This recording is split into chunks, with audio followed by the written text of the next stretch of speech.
नमस्कार। हिंदी के इस लेक्चर में आप लोगों का हार्दिक स्वागत। अभी हमारे अभ्यासक्रम में जो टेक्स्ट बुक से जुड़ी हुए पाठ काव्य है, व्याकरण के साथ जुड़ी हुई बाबतें हैं, इनका हम अभ्यास कर रहे हैं। लेकिन साथ में परीक्षा में पूछे जाने वाले जो महत्वपूर्ण प्रश्न हैं वह लेखन विभाग के भी होते हैं, जिनमें अलग अलग अंकों की आपको प्राप्ति होती है। निबंध लेखन, कहानी लेखन, पत्र लेखन। आपको परीक्षा में ये पूछे जाते हैं और साथ में गद्य समीक्षा भी आप लोगों को पूछी जाती है। यहाँ पर लेखन विभाग में आज हम लोग जो है वह कहानी लेखन के बारे में यहाँ पर बातचीत करने वाले हैं। कहानी लेखन हमें सबसे अधिक यदि कुछ प्रिय है तो वह है कहानी। गुजराती में वार्ता, इंग्लिश में स्टोरी टेलिंग जिसे हम कहते हैं, और हिंदी में कहानी लेखन के नाम से उसे पहचानते हैं। जब हम छोटे थे और उस वक्त हमारे दादा दादी, हमारे नाना नानी, हमारे माता पिता हमें कहानियाँ सुनाते थे और वो कहानियाँ हमें अधिक पसंद आती थी। दादाजी कहानी सुनाओ ना, दादी माँ कहानी सुनाओ ना कह कर के उसके पीछे ही हम लोग जो है वह पड़ जाते थे, और जब कहानी सुनते थे तब जाकर के हमें जो है वह एक सुकून, एक शांति और मन, हृदय को एक अलग अनुभूति का एहसास जो है वह कहानी के साथ हमें होता था। कहानी सुनते थे, रात के वक्त जब कहानी सुनते थे हमें नींद नहीं आती थी, तब हमारे माता पिता या हमारे दादा दादी हमें जब कहानी सुनाते थे तब न जाने आंखें कब लग जाती थी उसका हमें ख्याल भी नहीं रहता था, और स्वप्न की दुनिया में हम चले जाते थे। परियों की कहानियाँ हम लोगों ने सुनी, जंगल की कहानियाँ सुनी, और बहुत सी ऐसी बोधप्रद कहानियाँ हम सुनते थे और हमें बड़ा मज़ा आता था। आज के इस लेक्चर में हम लोग कहानी लेखन की बात करने जा रहे हैं। तो शुरुआत जो है वह एक सुंदर सी कहानी के साथ जो है वह मैं करूँगा। एक छोटा सा गांव है और उस गांव में बहुत सारे बच्चे जो है वह रहते थे, और आगे की शिक्षा के लिए उन सभी छात्रों को, उन सभी बच्चों को बगल वाले गांव में जो है वह पढ़ाई करने के लिए जाना पड़ता था। अभी एक दिन की बात है, बारिश के दिन जो है वह बीत चुके थे और बच्चे जो है वह पाठशाला के लिए निकल गए थे। लेकिन एक लड़का जो था वह पाठशाला जाने के लिए थोड़ा अपने घर से देरी से निकला।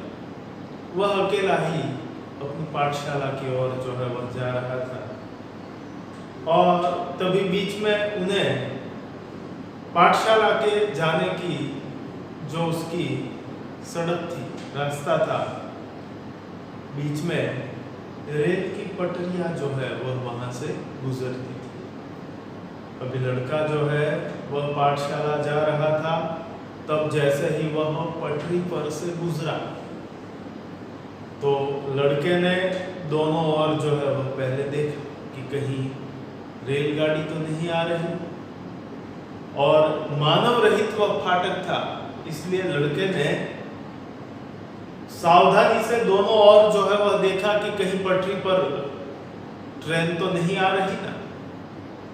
और वह देख ही रहा था, तब एक और उस लड़के ने देखा तो रेल की पटरी जो थी वह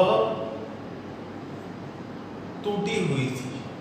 रेल की पटरी थोड़ी उखड़ी हुई थी, और यह दृश्य देखकर बालक पटरी पर उस ओर जहां पर ट्रेन की पटरी उखड़ी हुई थी वहां पर वह पहुंचा और जाकर के उसने देखा तो पटरी जो है वह बीच से टूटी हुई थी। और यह देख लड़के के दिमाग में फौरन यह ख्याल आया कि यदि इस पटरी पर से कोई ट्रेन जो है यदि गुजरेगी तो बहुत बड़ी दुर्घटना जो है वह हो सकती है। इसलिए उस लड़के ने सावधानी से उधर उधर देखा, किसी की मदद के लिए, सहायता के लिए इधर उधर वह देखने लगा, लेकिन वहां पर एक भी आदमी उसे नजदीक में पास में दिखाई नहीं दिया। अब लड़का जो है वह यह सोच ही रहा था कि अब इसमें क्या किया जाए। ठीक उस वक्त सामने की ओर से एक रेलगाड़ी को आते हुए उसने देखा। सामने से रेलगाड़ी जो है वह अपनी तेज रफ्तार के साथ आगे बढ़ती हुई उसे दिखाई दी और दूसरी ओर यहाँ पर पास में ही उखड़ी हुई, टूटी हुई पटरी को उसने देखा। और उसने देखा तो तुरंत सोचा कि बड़ी दुर्घटना जो है यहाँ पर अभी हो सकती है, अब फौरन क्या किया जाए। तो उस लड़के ने तुरंत ही उसने जो है वह अपने दिमाग से काम लिया और अपने पास जो पाठशाला का जो बैग था वह तो था ही, लेकिन उसने जो यूनिफॉर्म पहनी हुई थी उस यूनिफॉर्म में उसका कमीज जो था वह लाल रंग का था। और बच्चे ने बिना देर किए फौरन ही अपना लाल कमीज जो है वह अपनी कमीज जो है वह उतार ली और वह कमीज हाथ में लेकर के उसने जो है वह चारों ओर देखा तो एक लकड़ी का डंडा जो है वह बगल में गिरा हुआ उसने देखा। फौरन ही उस लकड़ी के डंडे के ऊपर उसने अपना कमीज उतार कर उसके ऊपर लगा दिया और ध्वज की तरह, झंडे की तरह जो है वह अपने हाथ में लेकर वह जो है वह ध्वज, वह झंडी जो है वह फहराने लगा। और सामने से तेज गति से आ रही ट्रेन और ट्रेन के चालक ने दूर से यह दृश्य जो है वह देखा। अब ट्रेन को रोकने के लिए बहुत आगे से जो है वह उसकी ब्रेक जो है वह लगानी पड़ती है, तब जाकर के थोड़ा आगे जाकर के वह रुकती है। तो ट्रेन के चालक ने इंजन में से ड्राइवर ने देखा कि एक लड़का जो है वह बीच में खड़ा होकर के लाल कमीज लहरा करके, लाल रंग का झंडा लहरा करके रुकने का इशारा कर रहा है। लाल रंग जो है वह खतरे का रंग है, खतरे की संज्ञा है, खतरे की निशानी है। और उसे देखकर ट्रेन चालक ने तुरंत ही ट्रेन जो है वह रोकने के लिए ब्रेक जो है वह लगाने का काम जो है वह शुरू किया।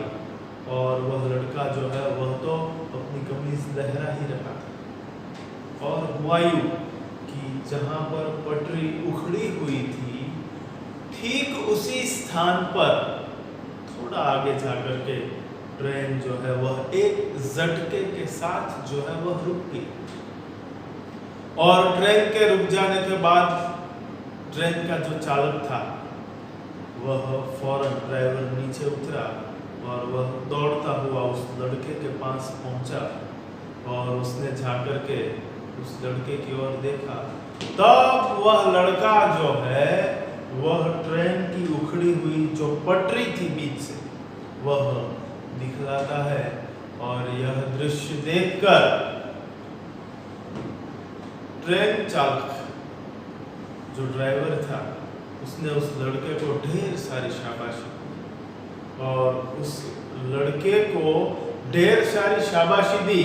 और ट्रेन में बैठे हुए सारे यात्री जो है वह नीचे उतरकर उस लड़के का आभार जो है वह प्रकट करने लगे।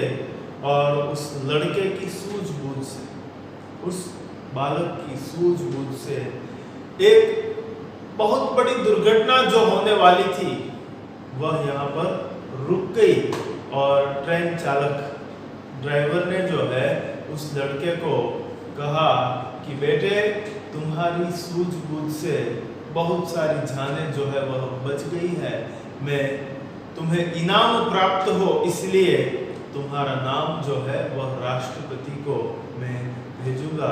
और बाद में उस लड़के को राष्ट्रपति द्वारा जो है वह सर्वोच्च सम्मान इनाम जो है वह भी उसे दिया गया और बालक ने अपनी सूझबूझ से बहुत से लोगों की जान जो है वह बचाई।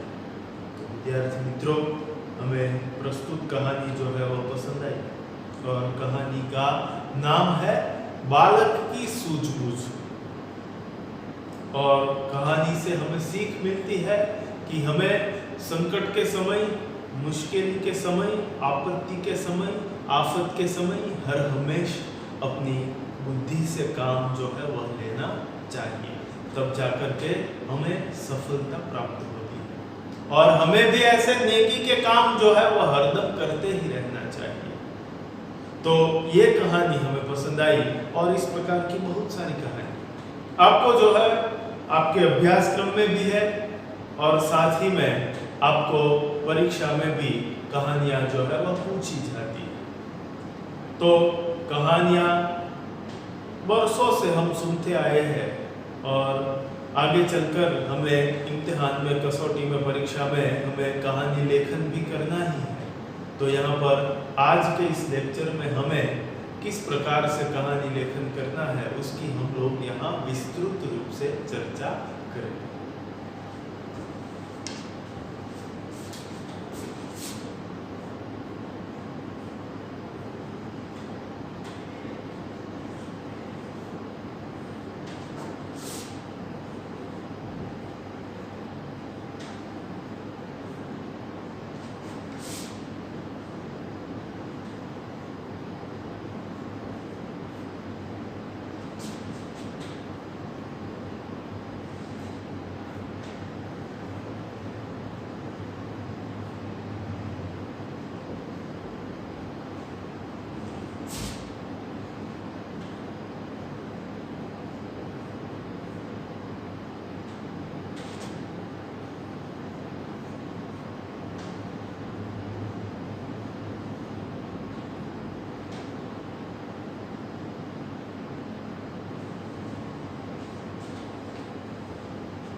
कहानी लेखन करते वक्त ध्यान में रखने की बात है, बहुत सी ऐसी बातें हैं जिन बातों का यदि आप ख्याल रख करके यदि कहानी लेखन करते हैं तो कहानी लेखन के प्रश्न के जो मार्क्स होते हैं, जो गुण होते हैं, वह आपको पूरे के पूरे प्राप्त होते हैं।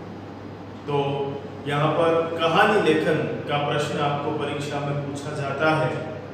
यदि आपको कहानी लेखन करना है तो इन बातों का जो है वह खास ख्याल रखना। अभी देखिए, कहानी लेखन दो स्वरूप से होता है। एक चित्रों के आधार पर कहानी लेखन करें और दूसरा प्रकार है रूपरेखा के आधार पर कहानी लेखन करें। अभी बात करते हैं, पहली बात, चित्रों के आधार पर कहानी लेखन कैसे करें।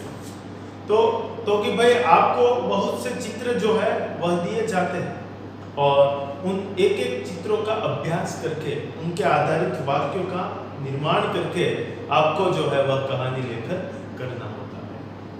अब दूसरी बात है रूपरेखा के आधार पर कहानी लेखन कैसे करें। तो कि भाई रूपरेखा के आधार पर कहानी लेखन करते वक्त आपको एक निश्चित रूपरेखा दी जाती है। कहानी की कड़ियां जिसे हम कहते हैं वह एक एक करके दी हुई होती है, उसे आपको पढ़ना है और उसके साथ जुड़े हुए वाक्यों का और उसके साथ जुड़ी हुई बातों का लेखन कार्य आपको रूपरेखा के आधार पर करना होता है और तब जाकर के एक सुंदर सी कहानी जो है वह उसका निर्माण जो है वह होता है। अभी कहानी लेखन के वक्त आप लोगों को किन किन बातों का ख्याल रखना है उसकी हम जो है वह चर्चा करने वाले हैं। तो सबसे पहली बात तो यह है कि कहानी को एक उचित शीर्षक जो है वह देना चाहिए। शीर्षक के साथ कहानी लेखन जो है वह शुरू होता है। तो सबसे पहले जो है वह है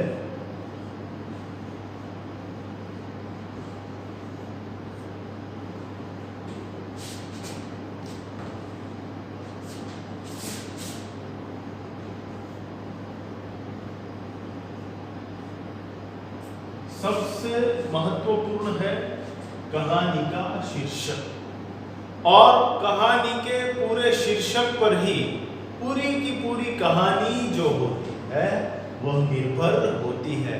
इसलिए शीर्षक जो है वह कहानी को देना बहुत ही खूब ही आवश्यक है। और शीर्षक भी कैसा होना चाहिए, तो कि जो कहानी है उस कहानी के पूरे हार्द को, कहानी की पूरी बात को शीर्षक जो है वह बतला जाए, वैसा शीर्षक जो है वह होना चाहिए। साथ ही में शीर्षक जो होता है वह कैसा, तो कि कम से कम शब्दों में होना चाहिए।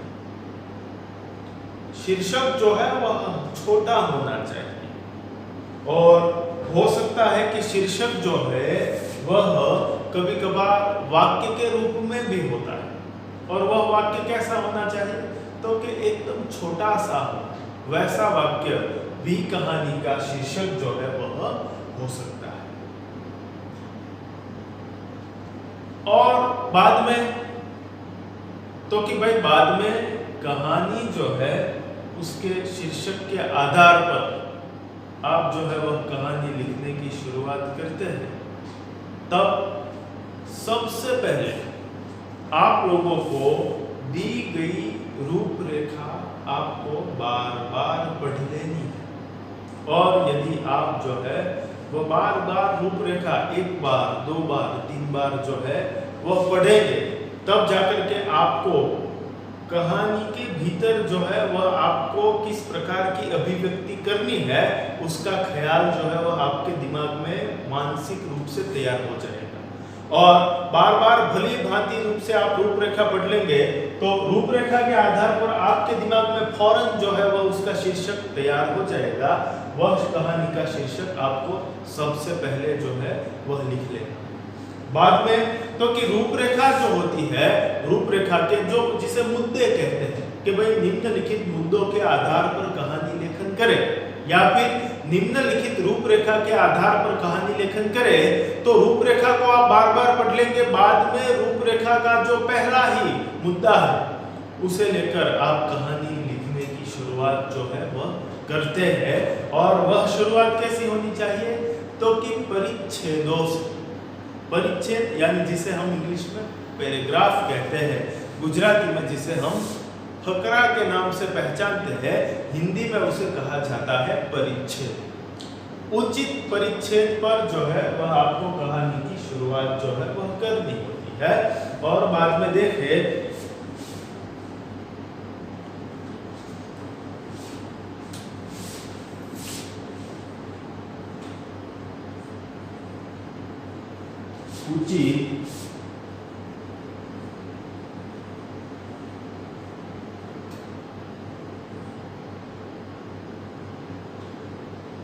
उचित परिच्छेद, परिच्छेद को हम पैराग्राफ के नाम से पहचानते हैं। और शीर्षक बाद में परिच्छेद पैराग्राफ के साथ कहानी लेखन की आप शुरुआत करते हैं। लेकिन उससे पहले तो कि आपको जो है कहानी की जो रूपरेखा होती है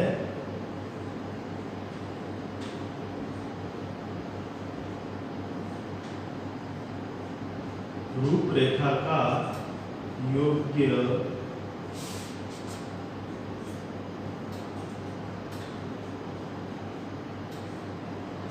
रूपरेखा का योग्य विस्तार,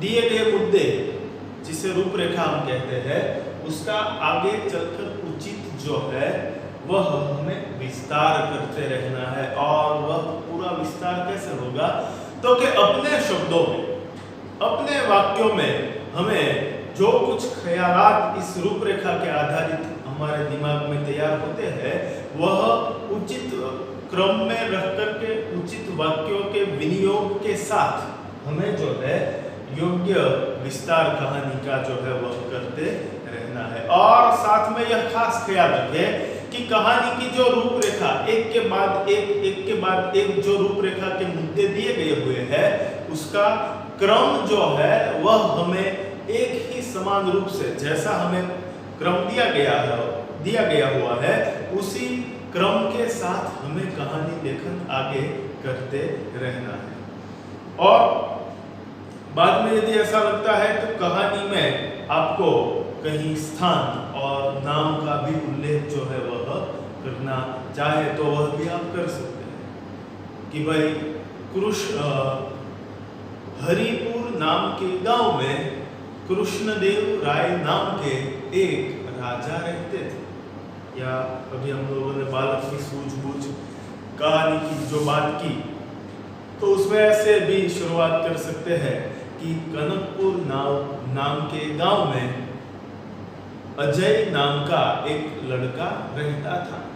तो उचित नाम और शहर के नाम के नगर के नाम के साथ भी आप कहानी की जो है वह शुरुआत सचोट रूप से कर सकते हैं। और बाद में खास याद रखें कि कहानी की जो मुख्य घटना होती है कहानी की मुख्य घटना उसका वर्णन जो है वो हमें संक्षेप में करना होगा। तो यह बात भी बड़ी महत्वपूर्ण है।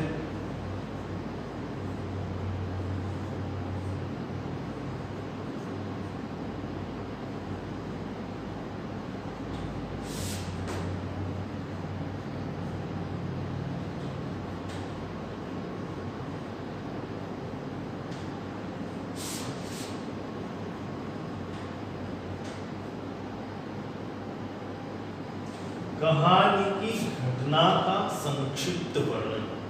देखिए कहानी लेखन जो है वह निश्चित रूप से हम करते हैं तब उसकी जो मूल घटना है उस मूल घटना का भी सही रूप से सही तरीके से जो है संक्षिप्त यानी कैसा तो कि छोटा कम हो वैसा वर्णन जो है वह हमें करना है। कहीं कभार ऐसा हो जाता है कि भाई संक्षिप्त घटना का वर्णन हमें करने की बजाय हम लोग जो है वह उसका वर्णन जो है वह बड़े से बड़ा लंबा करते ही रहते हैं। कहानी को हमें खींचना नहीं है, उसकी जो मूल घटना है उसका संक्षिप्त वर्णन हो उस प्रकार से हमें कहानी लेखन जो है वह करते रहना है। और बीच में यदि हम चाहें तो कहानी लेखन में हम संवाद भी जो है वह रख सकते हैं।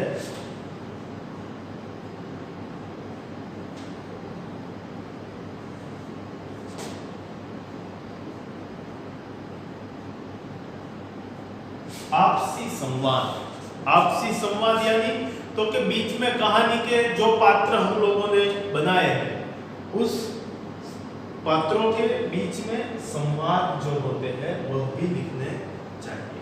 संवाद किसे कहते हैं तो कि भाई एक कहानी का उदाहरण हम यहाँ पर लेते हैं कि भाई अभी जिस कहानी की शुरुआत में हम लोगों ने बात की थी कि भाई ट्रेन चालक नीचे उतरा और लड़के के पास वह गया। बाद में उसने ट्रेन के चालक ने लड़के को कहा कि बेटा तुमने बहुत ही अच्छा काम किया है। तब वह लड़का जो कहता है तो वह कहता है कि ये तो मेरा फर्ज था और मैंने अपने फर्ज को भली भांति निभाया। तब वह ट्रेन का चालक है वह कहता है कि मैं तुम्हें पूरी घटना का वर्णन राष्ट्रपति को करके मैं तुम्हें राष्ट्रपति द्वारा इनाम जो है वह दिलवाऊंगा। तो ये जो हुआ वह संवाद हुआ।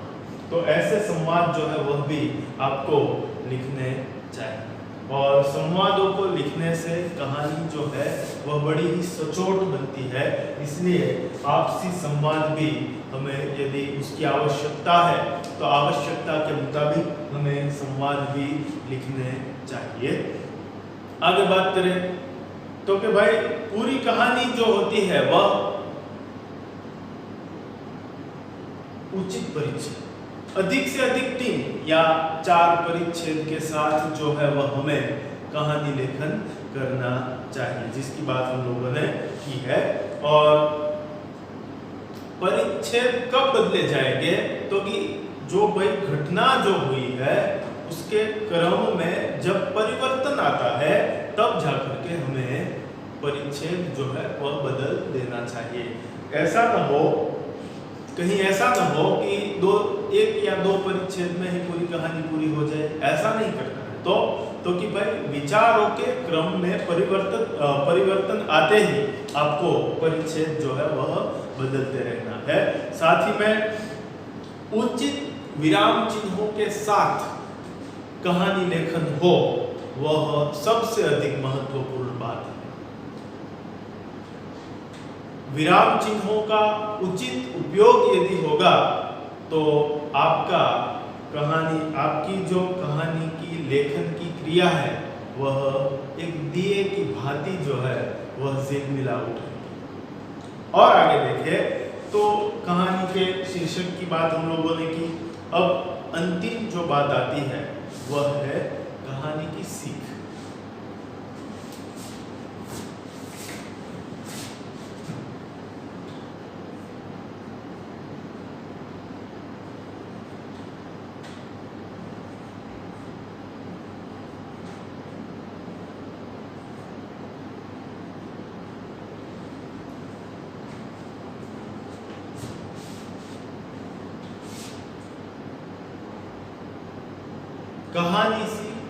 कहानी से मिलने वाली सीख, जिसे हम कहते हैं बोध। जो सीख हमें प्राप्त होती है वह सीख हमेशा हमें कहानी के अंत में लिखनी चाहिए। और सीख कैसी होनी चाहिए, तो कि सीख जो है पूरी की पूरी कहानी से हमें जो बोध, हमें जो सीख, हमें जो उपदेश मिलता है कि हमें ऐसा करना चाहिए या इस प्रकार की बात का ख्याल रखना चाहिए, वह उपदेश कम से कम 1 या 2 वाक्य में सीख जो है वह हमें लिखनी होती है।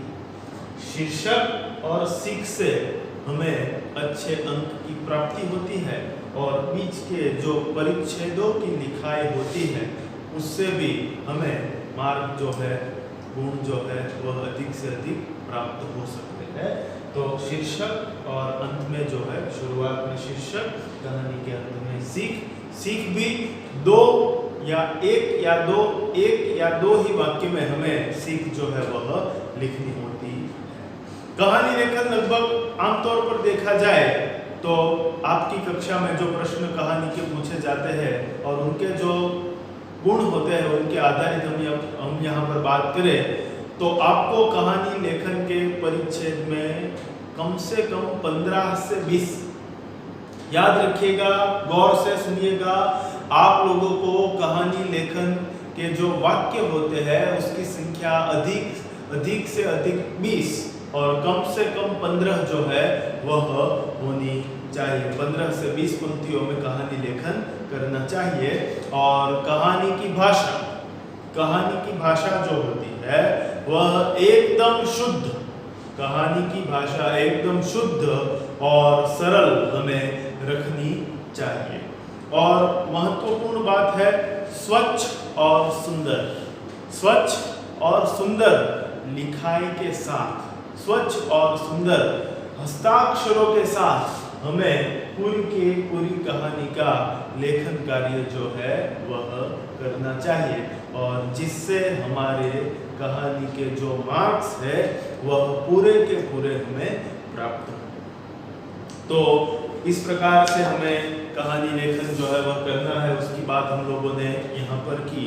कहानी लेखन करते वक्त सबसे पहले कहानी का जो प्रश्न होता है, जो आपको परीक्षा में या आपको होमवर्क में दिया गया हुआ हो, तो सबसे पहले आप कहानी की रूपरेखा को पहले एक बार पढ़िए, बाद में दूसरी बार पढ़िए और फिर भी यदि आप अभी कहानी का जो कंसेप्ट है उससे क्लियर नहीं हो रहे हैं तो तीसरी या चौथी बार बार बार कहानी की रूपरेखा आप जो है वो पढ़ेंगे, तब जाकर के पूरी कहानी का एक सुंदर सा ढांचा आपके दिमाग में जो है वह तैयार हो जाएगा। तो रूपरेखा को बार बार पढ़िए। बाद में तो कि रूपरेखा के आधार पर आपको उचित शीर्षक जो है वह सबसे पहले कहानी का दे देना है। और शीर्षक कैसा होना चाहिए, तो कि केवल शीर्षक देखे तो नीचे की कहानी क्या होगी वह समझ में आ जाए, ऐसा सचोट और संक्षिप्त शीर्षक जो है वह आपको सबसे पहले जो है वह लिख लेना है। बाद में रूपरेखा के जो मुद्दे दिए गए हुए हैं, रूपरेखा दी गई हुई है, उनके आधार पर आपको कहानी लेखन का कार्य जो है वह परिच्छेद के साथ शुरू कर देना है। और कहानी की शुरुआत में आप शहर का, नगर का, गांव का नाम और किसी व्यक्ति के नाम का, पात्र के नाम का भी उल्लेख, स्थान के नाम का भी उल्लेख जो है वह कर सकते हैं। ऐसी भी शुरुआत होती है। एक बड़ा सा नगर था और उस नगर में एक राजा राज्य करता था। तो एक नगर एक राजा हुआ, लेकिन उसके बदले ऐसा भी हम लोग लिख सकते हैं कि वडनगर नाम के गांव में कृष्णदेव राय नाम के एक राजा राज्य करते थे। ऐसी रोचक शुरुआत स्थान और पात्रों के साथ पहले परिच्छेद में यदि आप कर सके तो वह बात बहुत ही अच्छी और सुंदर जो है वह कही जाएगी। बाद में रूपरेखा को ध्यान में रखकर कहानी की जो मूल घटना है उसका वर्णन आपको अगले दूसरे और तीसरे परिच्छेद में करना होता है। कहानी कम से कम 3 या 4 परिच्छेद में जो है वह लिखी जा सकती है और कम से कम 3 या 4 परिच्छेद में ही हमें कहानी लेखन का कार्य जो है वह करना चाहिए। और बाद में कहानी जो है वह लिखते वक्त विराम चिन्हों का उचित प्रयोग जो है वह हमें करते रहना चाहिए। बाद में देखें तो कहानी लेखन करते वक्त आप लोगों को यदि आवश्यकता के अनुसार जो है वह पात्र और संवाद जो है वह भी उसमें लिखने होते हैं। संवाद बनाने हैं और अलग अलग पात्रों के आधार पर कहानी जो है वह बड़ी रोचक, दिलचस्प कहानी का निर्माण जो है वह होता है। तो पात्र और संवाद भी याद रखिएगा, लिखना है और उसे सुंदर रूप से जो है वह आगे कहानी को हमें बढ़ाते रहना है।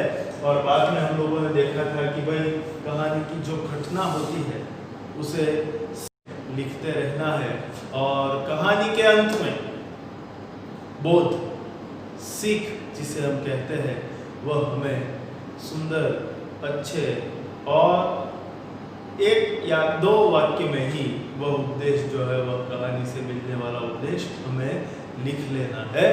और साथ ही में कहानी की लिखाई जो होती है, लिखाई के लेखन के जो शब्द, उसमें आप लोगों को व्याकरणगत गलतियां आपसे न हो जाए इसका भी आपको ख्याल रखना होता है।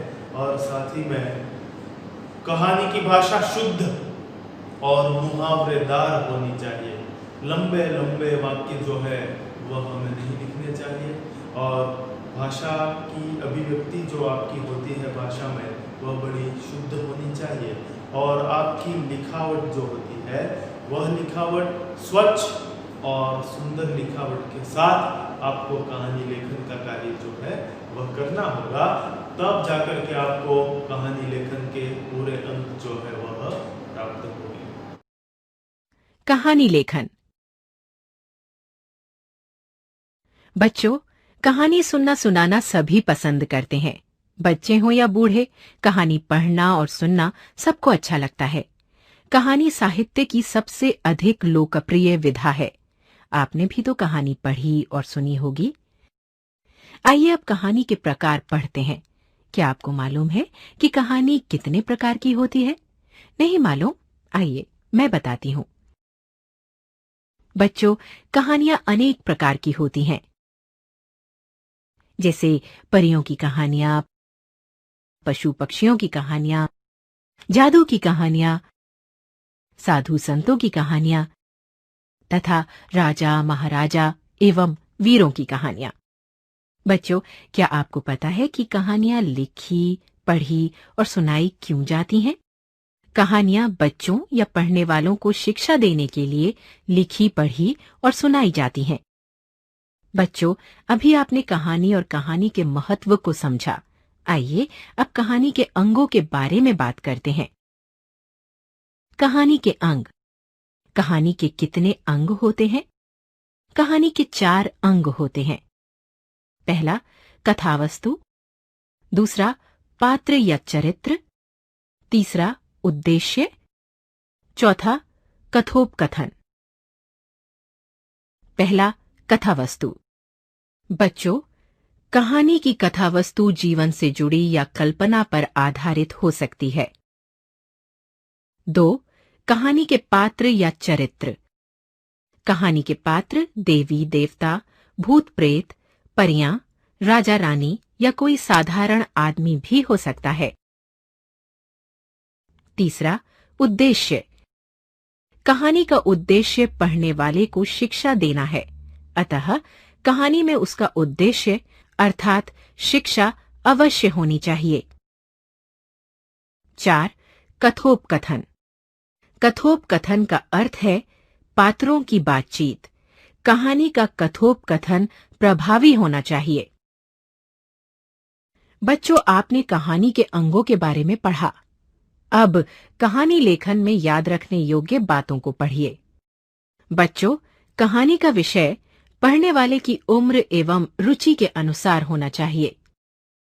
कहानी इतनी बड़ी ना हो कि पढ़ने वाले या सुनने वाले का मन उचट जाए। सबसे पहले कहानी का विषय अच्छी तरह से समझ लें और एक स्पष्ट रूपरेखा बना लें। कहानी की भाषा सरल और सुबोध हो और वाक्य छोटे छोटे हों। कहानी का कथोपकथन सरल और सजीव लगना चाहिए। यदि कहानी कल्पना पर आधारित हो तो भी सामान्य जीवन से समानता रखती हो। कहानी रुचिकर, मनोरंजन करने वाली तथा शिक्षा देने वाली हो। बच्चों, परीक्षा में चित्र तथा संकेत बिंदु अथवा केवल संकेत बिंदु देकर कहानी लेखन के लिए कहा जा सकता है, अथवा शब्दों, वाक्यांशों या वाक्यों की सहायता से कहानी पूरी करने के लिए कहा जा सकता है। अब आप कहानी लेखन के संबंध में अच्छी तरह समझ गए हैं, अतः अब कहानी के कुछ उदाहरण पढ़िए। उदाहरण 1, चित्र एवं संकेत बिंदुओं द्वारा कहानी लेखन। चित्र एवं संकेत बिंदुओं की सहायता से कोरा ज्ञान शीर्षक कहानी लिखिए। चित्र 1। चित्र 2।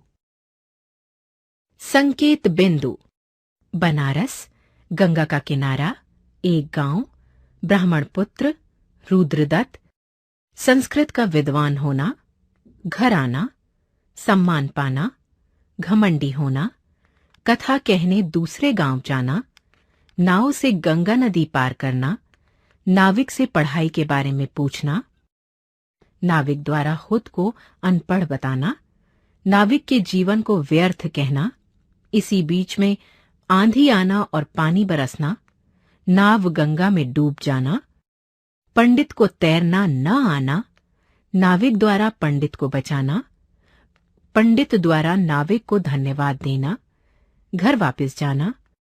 सीख: पुस्तकीय ज्ञान के साथ साथ व्यवहारिक ज्ञान भी आवश्यक। कोरा ज्ञान: गंगा के तट पर बनारस के पास एक गांव में एक ब्राह्मण रहता था। स्वयं तो कम पढ़ा लिखा था, किंतु उसने अपने पुत्र रुद्रदत्त को काशी में शिक्षा दिलवाई। वो काशी से संस्कृत का महान विद्वान बनकर वापस गांव लौटा। सब स्थानों पर उसका यश फैल गया। अपनी प्रशंसा सुन सुनकर उसको अपने ज्ञान पर बड़ा अभिमान हो गया। वर्षा ऋतु के एक दिन उसको गंगा के उस पार कथा कहने जाना था। पोथी पत्रा लेकर वो घर से चला। गंगा नदी पर पहुंचकर नाविक से बोला, भैया शीघ्रता करो, मुझे तुरंत उस पार जाना है। नाविक ने नाव खोल दी। रास्ते में उसने नाविक से पूछा, भैया तुम पढ़े लिखे हो? उसने कहा, नहीं। रुद्रदत्त ने फिर पूछा, शास्त्रों की बातें सुनी हैं? उसने कहा, नहीं। नाव चलाने के अतिरिक्त कोई और काम नहीं किया। रुद्रदत्त ने उससे कहा, फिर तो तुम्हारा जीवन ही बेकार है। रुद्रदत्त नाविक से बात कर ही रहा था कि आंधी आ गई और पानी बरसने लगा। नाविक ने कहा, पंडित जी, नाव का कोई भरोसा नहीं, आपको तैरना आता है ना? पंडित जी ने कहा, नहीं, मुझे तैरना नहीं आता। इतने में जोर की आंधी आई और नाव पलट गई। पंडित जी डूबने लगे। नाविक ने नाव पतवार छोड़ दिया, पंडित जी को सहारा देकर गंगा के किनारे लाया। हाँफते हुए पंडित जी ने कहा, भैया तुमने मेरे जीवन की रक्षा की है, मैं तुम्हारा उपकार सदा याद रखूंगा। किसी ने सत्य कहा है, कोरे पुस्तकीय ज्ञान के साथ ही कुछ न कुछ व्यवहारिक काम भी सीखना आवश्यक है। अब आप लोगों को जो है वह कहानी लेखन को लेकर मैं यहाँ पर एक रूपरेखा जो है वह लिखता हूँ और उस रूपरेखा के आधार पर आप लोगों को अपनी बुक्स में सुंदर सी कहानी का निर्माण जो है वह करना है। तो कहानी लेखन की इन सारी बातों का ख्याल रख करके आप कहानी लेखन सुंदर और सही ढंग से जो है वह आप कर सकेंगे। इसी आशा के साथ कहानी लेखन की रूपरेखा मैं यहाँ पर लिखता हूँ। आपको भी मेरे साथ साथ यह रूपरेखा लिख लेनी है और बाद में उसके आधारित कहानी लेखन का कार्य करना है।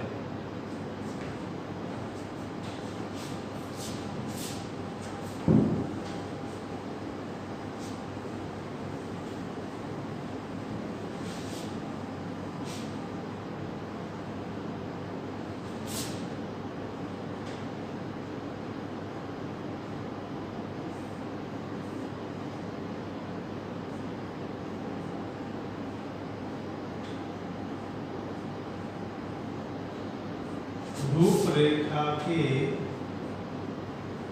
आधार पर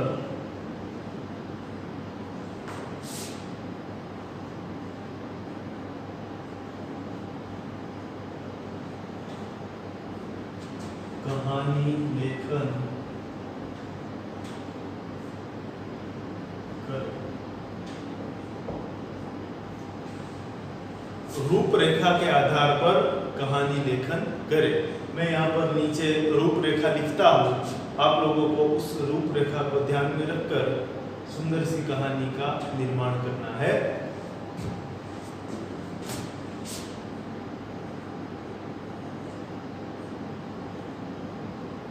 एक गांव डैश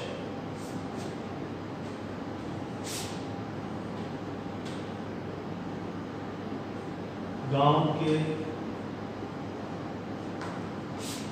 बाहर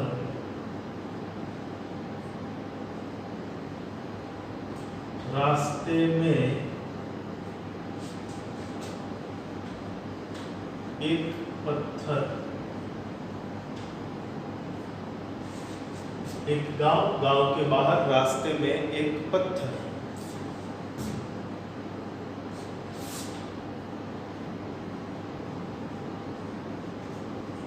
लोगों को उससे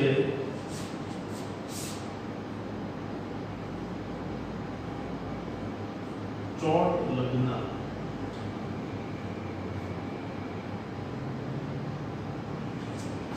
लोगों को उससे चोट लगना।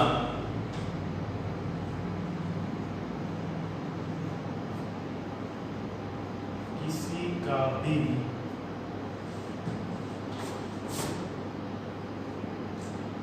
उसे न हटाना। किसी का भी उसे न हटाना।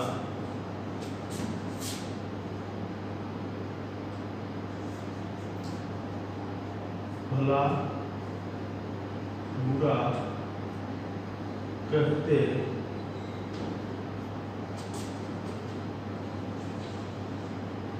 आगे बढ़ जाना।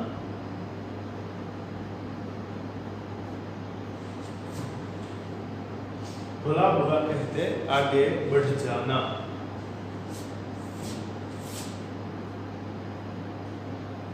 एक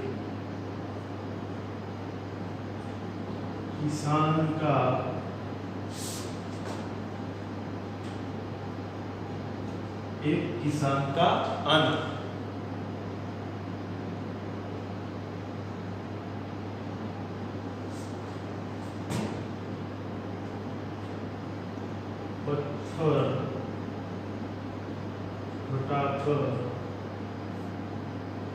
पत्थर हटाकर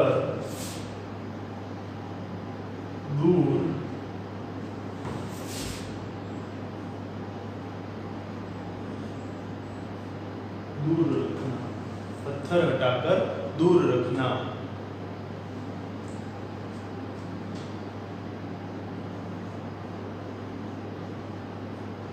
पत्थर के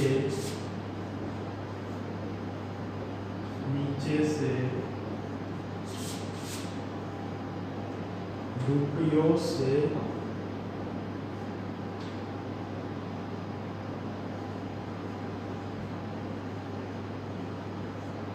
भरी एक थैली मिलना।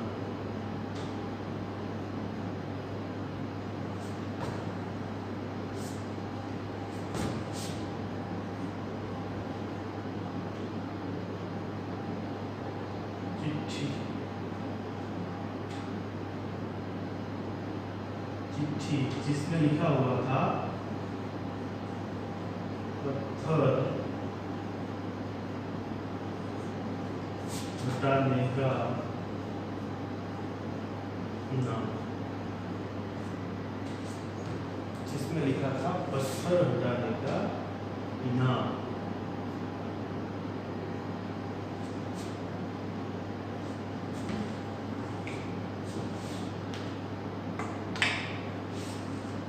तो यहाँ पर एक रूपरेखा जो है वह दी गई हुई है और उस रूपरेखा के आधार पर आप लोगों को कहानी लेखन जो है वह करना है। तो मैं आशा करता हूँ कि कहानी लेखन किस प्रकार से होता है उसकी चर्चा जो है वह हम लोगों ने करनी है और उसके आधार पर ही आप लोगों को कहानी का निर्माण करना है। कहानी के जो रूपरेखा के मुद्दे हैं वह क्या है? एक गांव के बाहर रास्ते में एक पत्थर, लोगों का उससे चोट लगना, किसी का भी उसे न हटाना, भला बुरा कहते आगे बढ़ जाना, एक किसान का आना, पत्थर हटाकर दूर रखना, पत्थर के नीचे से एक रुपयों से भरी एक थैली मिलना, चिट्ठी, थैली में एक चिट्ठी थी और उसमें लिखा था पत्थर हटाने का नाम। अब आप लोगों को, विद्यार्थी मित्रों, आप लोगों को समझ में आ गया कि किस प्रकार की रूपरेखा है और अब आप लोग जो है वह भी कहानी लेखन के लिए तैयार हो ही गए हैं। तो उचित शीर्षक और सीख के साथ यह कहानी लेखन जो है वह आप लोगों को गृह कार्य में, होमवर्क में जो है वह कहानी लेखन का कार्य कर लेना है। और मैं आशा करता हूँ कि जो रूपरेखा की जिनकी हम लोगों ने चर्चा की है उसी रूपरेखा के मुद्दों को, उन बातों को ख्याल में रख करके प्रस्तुत सुंदर सी कहानी का आप निर्माण जो है वह करेंगे। इसी आशा के साथ फिर मिलेंगे, तब तक के लिए शुक्रिया, आभार।